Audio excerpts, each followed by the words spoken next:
Peace and blessings, everyone. This is Raisa Ghiwala, the Muslim divorce coach, and I support and guide divorced Muslim women in healing and opening the door to a new life of serenity, possibility, and abundance with reliance and certainty in Allah's plan. I'm so glad that you're here with me, and I am so ready to go on this journey with you in Ramadan. I have something planned for you every day. We are going to be talking about just a little bit more of what we can do to build reliance in our connection and relationship with Allah, and how we can get through anything. And specifically, our reflections are going to be about reliance on Allah during divorce. Divorce for Muslim women in our community can be a real time of loneliness, fear, isolation, shame, blame, and a lot of times even the community support is not there, maybe the way you anticipated or you had before. So it's really a time of transition and change, and there's a lot of self-doubt and self-criticism that occurs as well. So how can we get through those difficult times? The only way is hanging on tight to Allah as our protector and our provider, our maintainer and our sustainer, and relying on Him utterly, knowing that He has your back, is the only way you can get through any circumstance, and not just survive, but really thrive in your life. So I'm going to be sending you a video every single day, 5 days a week, every week in Ramadan. And then after the video, there's going to be some reflections at the end where I would like you to come join me in the Facebook group Divorced Muslimah Network, where we will share our reflections, what came up for you from the message of the day, and how it can help you and where you're struggling. This is a safe place in the private Facebook group called Divorced Muslimah Network, and it's a safe space to really share what you're struggling with, what your challenges are, what's coming up for you, what you learned from the message of the day. So today,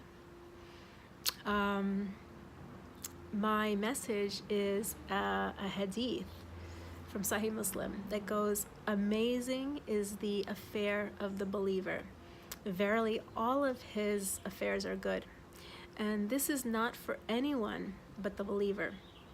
So if some good or happiness befalls him, and he is happy and grateful, and if some harm befalls him, then he is patient, and that is good for him," right? So that reminds me that, it's a matter of perception, if we perceive something good or bad, and that what was meant for you will never pass you by, and what missed you was never going to come to you to begin with, right? So, Allah's divine wisdom is for the best for us. He plans each one of our situations and circumstances, struggles, trials, and tests perfectly custom tailored to our own life and where we need to grow, right? In His wisdom. There's a difference between divine wisdom and human wisdom, right? And Allah does not test us to hurt us. That's not the goal of the mission. Precious elements and stones need to be heated under high heat and pressure in order to be refined, in order for the beauty and the brilliance to come out from them. And it's kind of a similar analogy in terms of human beings. In order to refine our characters, strengthen ourselves, and really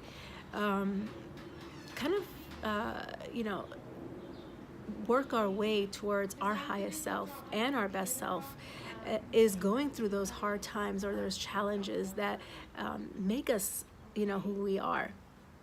And really, what is the purpose of our life here? We all have just one goal, right? To make it back to our original home, to Jannah, right? We're all toiling and we're all striving back to our Lord, falling and rising and falling and rising, right? And the only way that we make it back up is with Him as our source and our strength. And Allah tells us in the Quran in Surah 84, verse 6, "Verily you are toiling on towards your Lord, painfully toiling, but you shall meet him."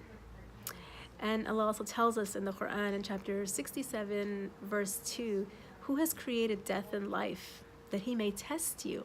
Which of you is best indeed? And he is the Almighty, the often forgiving."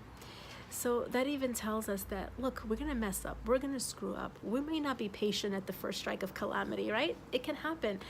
And it's okay. Allah's always there to forgive us. Just keep trying. Just keep going. And that we are going to have tests. And Allah's going to test us because He doesn't rate us on how we look or that kind of clothes we wear or what type of car we drive or what type of professional we are, but our deeds and our character and our intention, right? And so for me, my biggest test that I've had in my life so far was my divorce 4 years ago. And initially I was in shock and in denial. I couldn't cope because I was really resisting. And that was one of my biggest fears. And what I learned was that my biggest fears are always going to be my biggest tests, and it has worked out that way. Every time that I am afraid of something, and in this case I was afraid of not being in a relationship, which was an unhealthy relationship because it was a codependent relationship, right? And attachment for me meant survival. And without that attachment from that codependency, I didn't feel like I could survive. I would be safe and secure. Now, after I realized that I had nowhere else to turn, no one else to be dependent on, I had to turn up to Allah. That was the only way out, was to go up for me, right? To rely on the source that I knew would never let me down.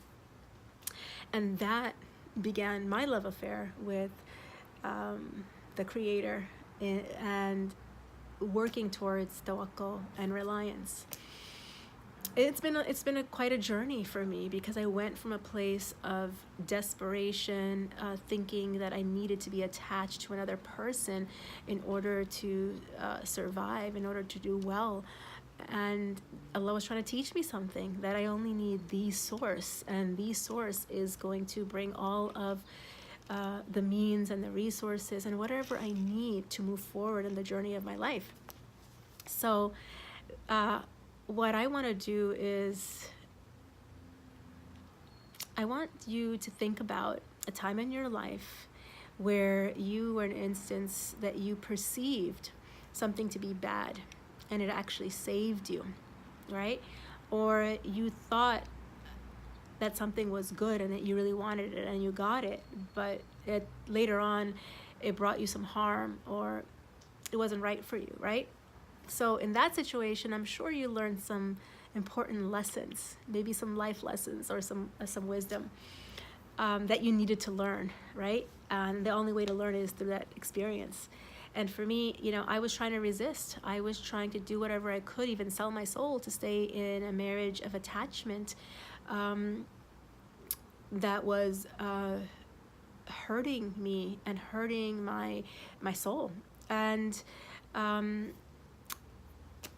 I thought that this would be a bad thing. And what I realized is that my marriage and my divorce were the best things that happened to me at the time. It was exactly what I needed when I needed it.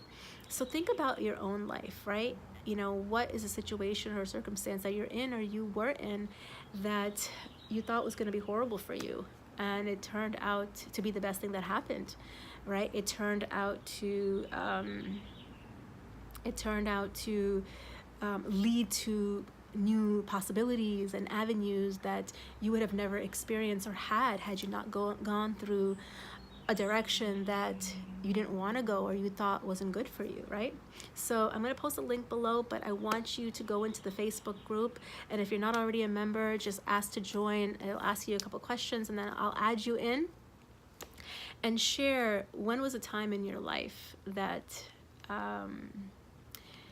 you were struggling and you were resisting and you were thinking of something that was happening in your life that what felt like the end of the world, like felt like you could not move forward or go on, or that everything was ruined, right? And share what you learned. Share how did you get through, what helped you, what worked, what made things worse. And share, you know, what lessons you learned, right? What wisdoms you got out of it that you can have in your own life toolkit. Because we can learn from each other, learn from each other's experiences and support each other. And that is why it's so important to have good, beneficial company and so valuable. So don't forget to go in the Facebook group and post your reflections about today's message. And if you haven't signed up for the Ramadan Reflections, Reliance on Allah During Divorce, the link is also going to be below. Sign up for it. This way you'll get the videos. You won't miss a day. You'll get them in your inbox. And we'll go on this journey together. Okay? Take care. Peace and blessings. Talk to you soon.